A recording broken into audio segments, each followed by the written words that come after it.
So magic is real.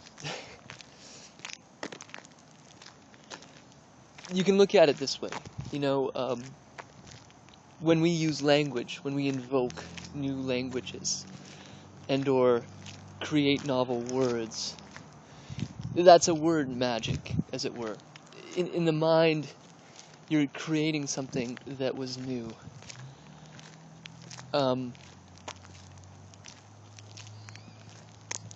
Energetically, you know, we have this electromagnetic heart. It's the biggest electromagnetic organ in our body, more so than our brain.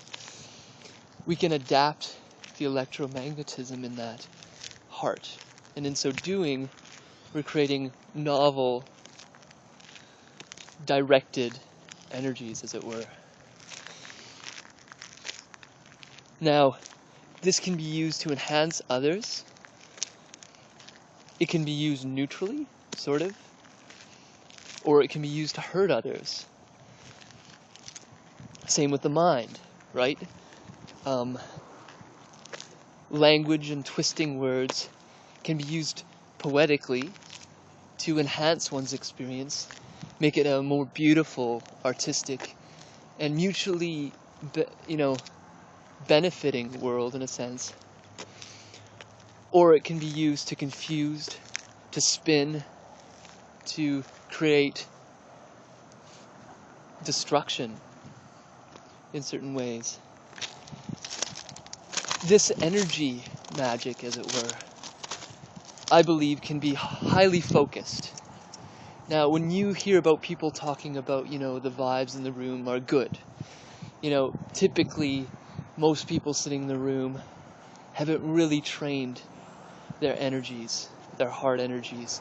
But there's other energy systems in our body too that work in coordination, or can when adapted. Now, I'm not saying that is of utmost importance in existence. I don't think that is.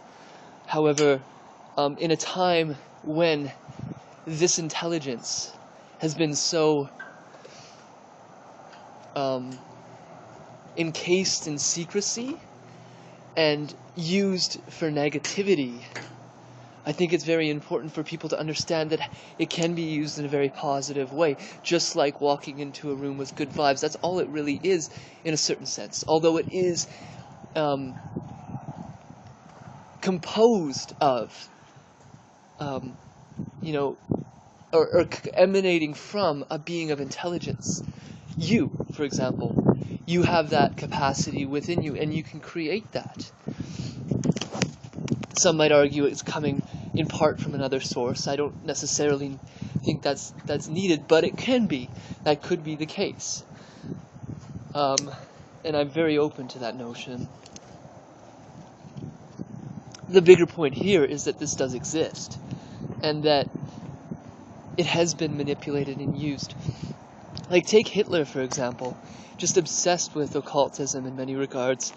The movie Raiders of the Lost Ark shows how, although it's, fictional in many regards, it is playing on the truth. That's what he was searching for.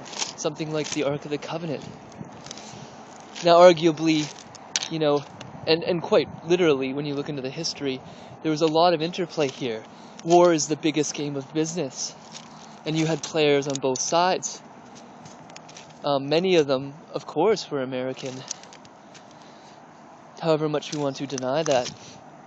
Hitler seems to have gotten out of hand, and at some point they decided to get rid of him.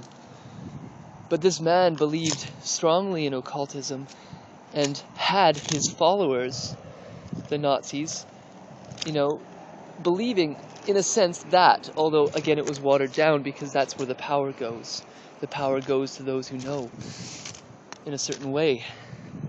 And I want the power to go to all people, because together we are strong. Far stronger than a far fewer elite that have nothing but narcissistic power ideas in their head. And in love, that's what this is. When we emanate love, when we emanate these energies, we are emanating a connectivity between others.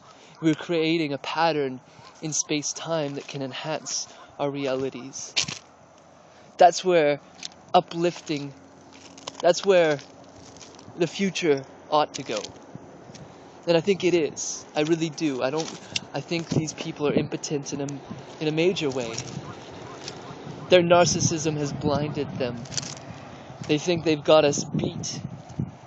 But really, who are they beating but themselves in many regards? They're creating themselves a labyrinth in which they'll lose themselves in forever if they continue this. That is to say, if there's anything beyond death, which I'll leave that up to you. But in this life, they're confusing themselves, and they're making their life one in which they're always looking back on themselves. Or rather, scared at every step. I've went through a lot of shit. More than I've really told you, people, whomever is listening. But, I don't really feel scared. I know that if the situation did arise, and that I was being tortured, for example, that sucks, and I wouldn't want to be in that. And there probably would be some fear or something. But at this time, despite all the things that I went through, I have more passion than ever to talk about it. Because I can see the potential for people to move in this direction, and how much more empowering and life-fulfilling it actually is. Despite the fact that, in many regards, we are still in that paradigm of the war machine. The machine is such a good analogy. It's a grinding process in which there is no heart. The heart has been removed. And this is all about the heart, in a certain sense, the electromagnetics of connectivity.